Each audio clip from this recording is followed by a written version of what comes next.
love the BMW M3 GTR on this channel. Like literally half of my audience would take the M3 GTR over the R34 GTR. It's like a split down the middle. I did a video in the past about how to get Brian's Too Fast, Too Furious Skyline sound. That got a couple million views. This might not happen again with this video, but today we're going to talk about how to get the BMW M3 GTR sound in your own personal E46 M3 street car.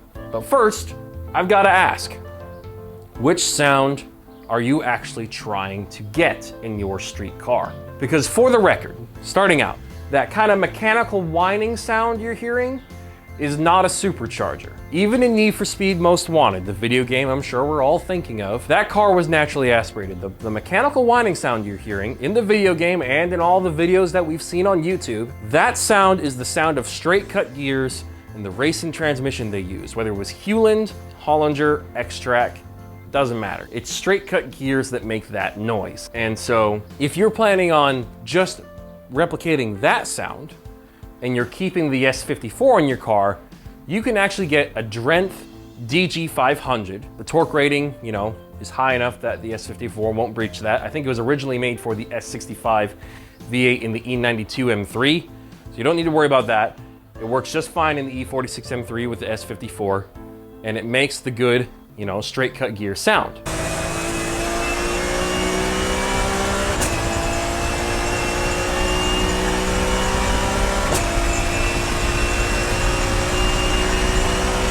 If you plan on getting something that has more torque than the S54, you're gonna wanna get the, like, let's say a Hollinger RD6, all right? That's like $24,000 to $30,000, but it's got, I think it's a 650 Newton meter torque rating. So you're not gonna break that. So when it comes to the engine sound, let's say, all right, sure, you want the straight cut gear sound, but what about the engine sound? Well, if you want the engine sound from Need for Speed Most Wanted, I've got some bad news for you. The engine sound they used in that game was not actually from the BMW M3 GTR. It was actually from the 4.2 liter V8 of a TVR Subaru, or at least the 4.2 is one of the cars that makes the same sound. Here's a clip.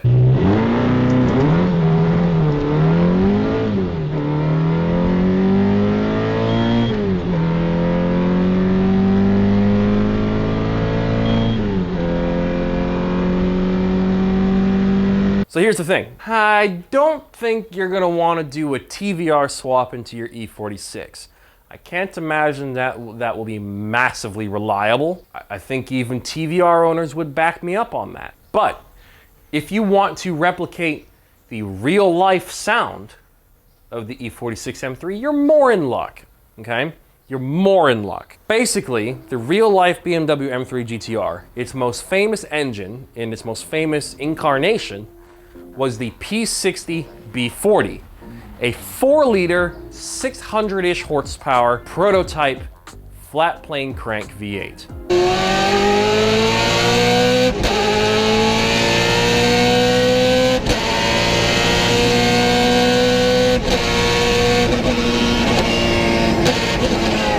And now the most important part of that, two most important parts, is that it's a prototype, so you don't get to have it. Even if you have $25 million, BMW won't give it to you. Secondly, flat plane crankshaft. That's what gives it that kind of exotic race car Le Mans note, okay? Problem is, there is not a single BMW road car that I can think of that has ever come with a V8 with a flat plane crankshaft that civilians can buy.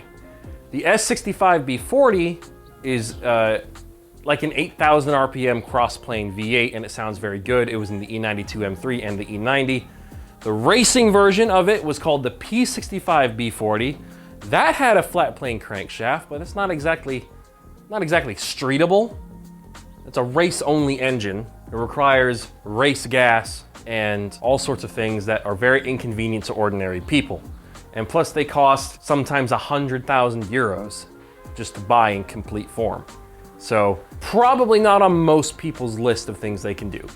Obviously, that is the ultimate choice if you want all BMW parts. Like, here's a clip of an E46, genuine E46 chassis race car from BMW, but it has a Z4 GT3 P60 V8, a 4.4 liter, mated to an X-Track, you know, nearly $100,000 transmission. All that put together, you've got the ultimate E46 M3 GTR. In fact, I would say that car is going to be better than an M3 GTR.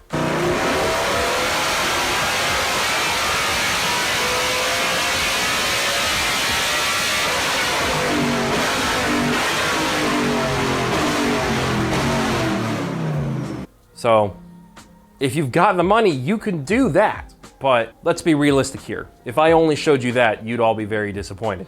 So if you want something that you can potentially afford one day, you might have to go with something that wasn't made by BMW. If you want that engine sound and that transmission sound, you're gonna have to get a Hollinger RD6 and some kind of flat plane crankshaft V8. You can get an engine out of a 458, you could get a McLaren V8, or you could get something brand new that is also naturally aspirated and makes a lot of power. The LT6 in the new Chevy Corvette C8 Z06.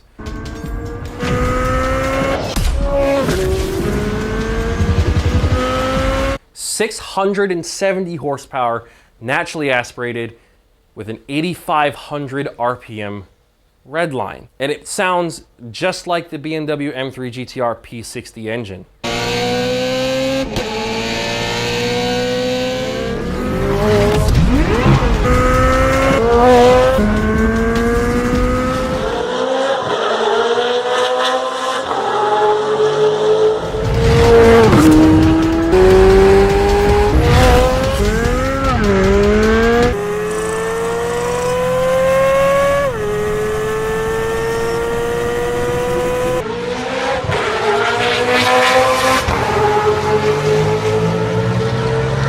Now, when it comes to tunability, famously, the C8 Stingray is a bit tricky. If you want to make more power, you need to do like a Motec piggyback system and all kinds of stuff. I don't know if there's a standalone available for that engine. I'm not aware. I know that the gearbox is a bit of a nightmare as well, but you know, you don't need to worry about the gearbox because you're going sequential. Maybe it's possible to make a standalone for the LT6, or maybe you can make it work by using the Z06 factory engine management system, have the sequential, and just use the stock tune. I mean, 670 horsepower is already more horsepower than the M3 GTR made, and you know, the M3 is a light car. It'll be plenty. It'll be great on a road course. It'll be fine on the street. I think that's my recommendation, you know. Hopefully Chevy offer the LT6 as a crate engine. Hopefully we can find a way to make it work with computers, and hopefully it's not too heavily encrypted to where it's unusable and anything else. I think that's what we all need to hope for. Chevy LT6, Z06 engine, get a Hollinger RD6 because the Drenth transmission won't be able to handle the torque of the LT6, I don't think. Yeah, that's what I'm hoping for. That's what I want to do one day with my M3. If they make it a crate engine, I'm probably gonna buy a Chevy LT6 and put it into the M3. Now, it's a lot better than an LS swap. It's gonna sound the same. If BMW are ever like, hey man, we've got a flat plane crankshaft here from a P65, you want to convert an S65? Sure. I don't know if I want to pay for it though, and if they do it, sure, fine. Those are the various levels. If you want the most wanted sound, sorry, that's a TVR. If you want the transmission sound, that's actually the easiest sound to get with just getting a straight cut transmission. Drenth, it's like $10,000 or something. It's not really that expensive as far as racing gearboxes go. You can do no lift shifting as well if you want.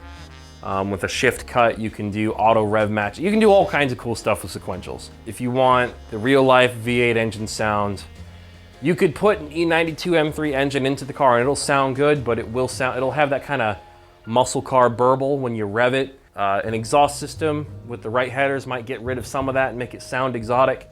But if you want the real deal, you'll need something flat plane from someone else. You know, a McLaren 720 engine, a 458 engine. The thing is though, I don't know if the V8, you know, the 5.2 Voodoo motor from the GT350 would work. Because that still sounds a lot like a typical American V8. It's got a little bit of that exotic sound, I just don't know if it would sound right. But I think that's also due in part to the way the exhaust is routed and made architecturally. So it might be a little inescapable. So maybe through the E46 M3 exhaust, maybe the Voodoo motor would sound good. Can't completely write it off because obviously I can't say with 100% certainty it's not what you need. Because that's got an 8200 RPM red line, or maybe even higher, I'm not sure. And it makes decent power. It makes, I think, 500 something horsepower, which is still great in an E46 M3. And if you keep it naturally aspirated, that's pretty cool too. But for me, I think I'm gonna commit to the LT6, 670 horsepower, 480 pound-feet of torque.